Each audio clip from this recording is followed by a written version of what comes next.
Eu vou falar sobre o fato de muitas pessoas que têm procurado informações sobre o seu cadastro no auxílio emergencial, no Caixa Tem, inclusive, encontrando lá a seguinte informação: em processamento. Pois é, vamos explicar o que isso significa. 2. A defesa feita pelo presidente do Senado Federal, o senador Rodrigo Pacheco, no sentido de que o país deve garantir uma renda mínima para os brasileiros, só que logo após o enfrentamento da pandemia, no que ele chamou de pós-crise. 3. A aprovação na Câmara dos Deputados do projeto de lei que permite que empresas privadas comprem vacinas para imunizar os seus funcionários. E 4. Os projetos do ministro Paulo Guedes, o ministro da Economia, para ajudar o país a superar a atual fase da crise. Vamos lá? Então vamos, mas antes de começar aqui com o pé direito, te convido, como faço aqui todos os dias, para que você se inscreva em nosso canal, caso você não tenha feito, deixe o seu like neste vídeo e compartilhe estas informações, porque sim, este conteúdo tem o potencial de ajudar muitas pessoas. Vamos então aqui direto ao que interessa e vamos começar falando sobre ele, sobre o auxílio emergencial. Muita gente está reclamando que quando acessa o Caixa Tem, ou ainda quando acessa o site de consulta lá da Dataprev para verificar o seu cadastro para receber o auxílio emergencial, aparece o seguinte dizer, a seguinte indicação: em processamento. Olha a tela aí, estou colocando para você ver. Pois é, o presidente da Caixa Econômica Federal, Pedro Guimarães, comentou sobre esse problema. Vamos ver aí o que foi dito. Olha só. Hoje, todas as pessoas que nós recebemos da Dataprev, foram 2.400.000 pessoas ao redor disso, para receber hoje, que nasceram em janeiro, e não fazem parte do Bolsa Família. Todas receberam esse depósito. Se houver alguma análise, nós reforçamos que é uma análise que está sendo realizada pela Dataprev, e o aplicativo do auxílio emergencial é aquele que vocês vão poder validar, ver se vocês receberam ou não. Ou seja, a Dataprev envia para a Caixa, que coloca nesse aplicativo do auxílio emergencial, da Caixa Econômica Federal, se houve aprovação ou se não houve aprovação. Nós não conseguimos, não realizamos essa análise, o que nós realizamos é o pagamento a partir das pessoas e dos valores que recebemos para serem pagos. O Ministério da Cidadania disse que em processamento, que está aparecendo, esse em processamento que está aparecendo na hora da consulta, significa que o requerimento, abre aspas, está passando por uma nova avaliação, realizada a partir das informações mais recentes disponíveis nas bases de dados governamentais. Fecha aspas. Isso significa então que esse cadastro ainda está em análise. Se aprovado, essas pessoas irão receber sim o auxílio emergencial. Mas você talvez esteja aí se perguntando: o que acontece se já tiver passado a data do pagamento do mês de nascimento, do meu mês de nascimento, e aí, como é que eu faço? Pois é, o Ministério da Cidadania explicou que assim que a análise for concluída, o pagamento sim será feito. Importante salientar que esse resultado pode sim demorar um pouco, porque segundo o Ministério, a Dataprev está processando primeiro os lotes remanescentes, para só então processar os lotes que foram das pessoas que foram retidas. Pois é. Outro esclarecimento feito pelo presidente da Caixa foi em relação às transferências automáticas feitas pela Caixa Econômica no ano passado, por pessoas que tinham cadastrado lá outras contas bancárias no momento do cadastramento para receber o auxílio emergencial. Vamos ouvir aí o que disse Pedro Guimarães especificamente sobre isso. Olha só. O que a gente tem hoje é exatamente o Caixa Tem, a sua conta digital, estará lá o depósito, de novo, no primeiro dia, como hoje, dia 6 de abril, e daqui a 28 dias, no dia 4 de maio, por exemplo, você já pode receber, sacar ou realizar uma TED de graça.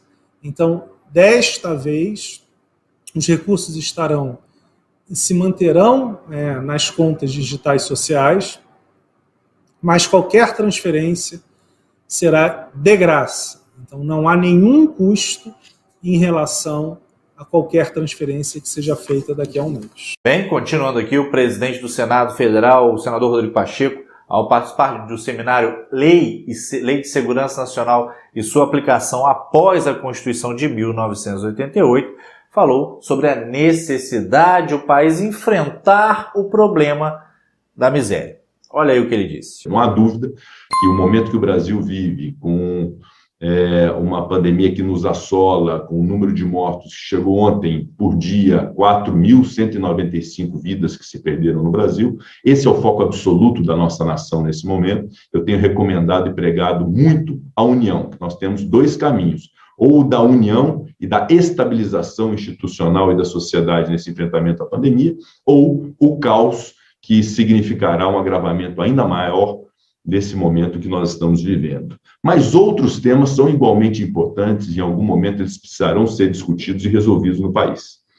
Um deles é o problema da miséria, ou seja, além da pandemia e da crise de saúde que nós temos, hoje nós temos uma crise grave econômica que tem feito com que se aumente muito a miséria no Brasil. A fome bate a porta dos brasileiros. E é um tema que nós, presidente Arthur Lira, precisaremos tratar muito rapidamente para se garantir uma renda mínima cidadã às pessoas logo no pós-crise do coronavírus. Como ele disse, você viu esse projeto de renda mínima para a população brasileira mais vulnerável passa a ser uma das prioridades do Congresso Nacional. Será? Então devemos ter novidades nesse sentido vindas aí da Câmara dos Deputados, do Senado Federal nos próximos meses. Vamos aguardar. E falando em Congresso, ontem a Câmara dos Deputados aprovou o projeto de lei que permite que empresas privadas comprem vacinas para imunizar os seus funcionários. Os empresários que optarem por fazer a compra direta deverão doar ao SUS a mesma quantidade de vacinas usadas nos seus funcionários. Vamos ouvir aí a fala da deputada Celina Leão, a relatora desse projeto de lei. Olha só. O projeto que foi aprovado por essa casa só falava que essas vacinas só poderiam ser adquiridas depois dos grupos prioritários serem imunizados. Ora, essa casa na semana passada aumentou o número de grupos aí prioritários. Então, se isso realmente na prática fosse para acontecer, a gente não teria nunca o privado podendo ajudar aí na vacinação. O interesse é que, primeiro, do setor privado, é que a economia do Brasil não pare. E eles sabem que é mais barato pagar essa conta do que ficar sem o trabalhador funcionando. Agora o projeto segue para aprovação do Senado Federal. E para fechar aqui, agora vamos ouvir o ministro Paulo Guedes, pois ele participou de uma live promovida pela XP Investimentos e pela Infomoney. No evento, o ministro falou sobre o posicionamento do governo em lidar com a crise, especialmente tendo em conta o agravamento da pandemia que nós estamos atravessando. Vamos ouvir aí os planos do Ministério da Economia. Eu acredito que nós vamos ter a capacidade de manter esse equilíbrio que nós temos mantido, que é justamente o compromisso com a saúde pública e, ao mesmo tempo, o compromisso com a responsabilidade fiscal por uma razão muito simples. Imaginem o que seria essa pandemia se abatendo sobre nós em meio a uma desorganização da economia. Imaginem aí os auxílios emergenciais, esses recursos todos chegando num supermercado com as prateleiras vazias, porque houve uma desorganização da economia.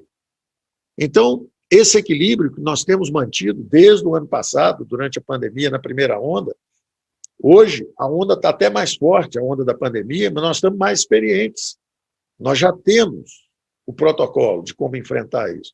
E estamos fazendo exatamente assim, quer dizer, o auxílio emergencial, assim que foi possível, foi retomado, vocês estão vendo que já começou a distribuição nessa semana.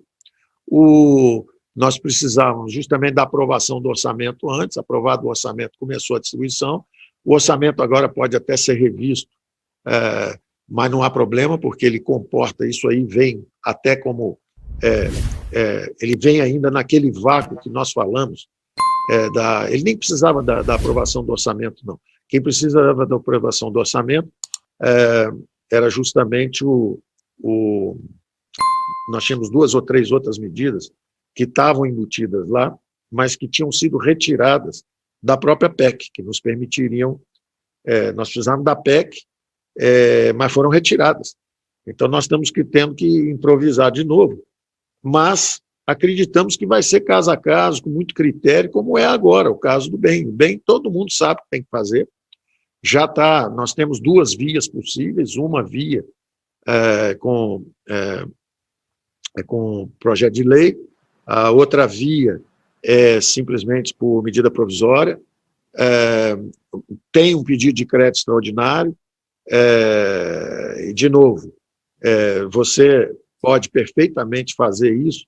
Os números são muito, como eu disse, o bem antes tinha impacto fiscal 0 na nossa formulação. A formulação que nós fizemos, ele tinha impacto fiscal 0, que era só pegar o fluxo do FAT e transformar num alimentador do bem.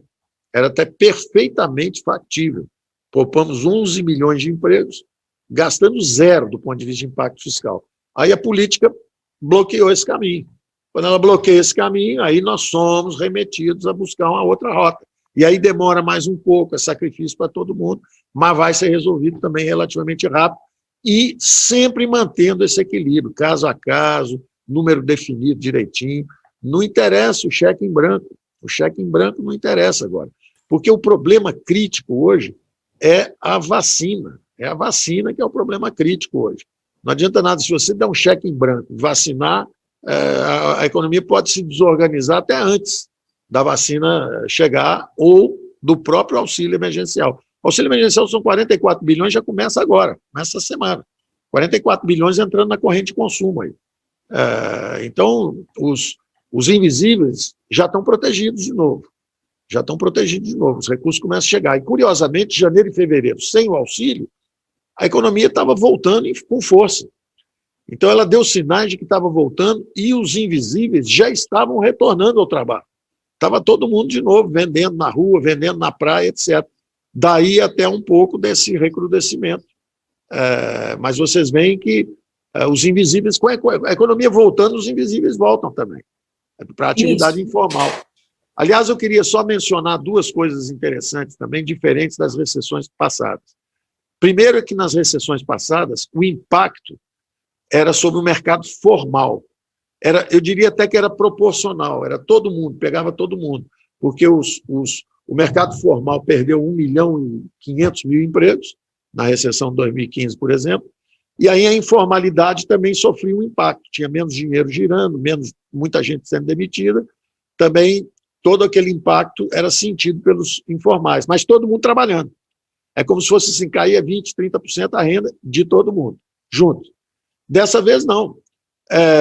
Os informais foram preservados ao longo do ano, criamos até 140 mil empregos, já os formais ficaram totalmente desprotegidos. Do dia para a noite acabou, virou 0 a renda deles. Então foi muito assimétrico o impacto. Daí nós formulamos rapidamente o auxílio emergencial e o foco era justamente para proteger os invisíveis. A segunda assimetria foi também no crédito. Nas recessões passadas, as pequenas e médias empresas sofreram a maior parte do impacto do credit crunch, quando tinha uma trava no crédito, os pequenos e médios sofriam impacto. Dessa vez, 48% da expansão de crédito foi para pequenas e médias. Então, nós democratizamos o acesso ao crédito em meio à pandemia. Isso foi um resultado também expressivo. Então, para este vídeo era isso. Essas eram as informações que eu tinha para compartilhar por aqui com você nesta manhã. No mais, deixe o seu like, se inscreva aqui no nosso canal, caso você não tenha feito isso. Compartilhe essas informações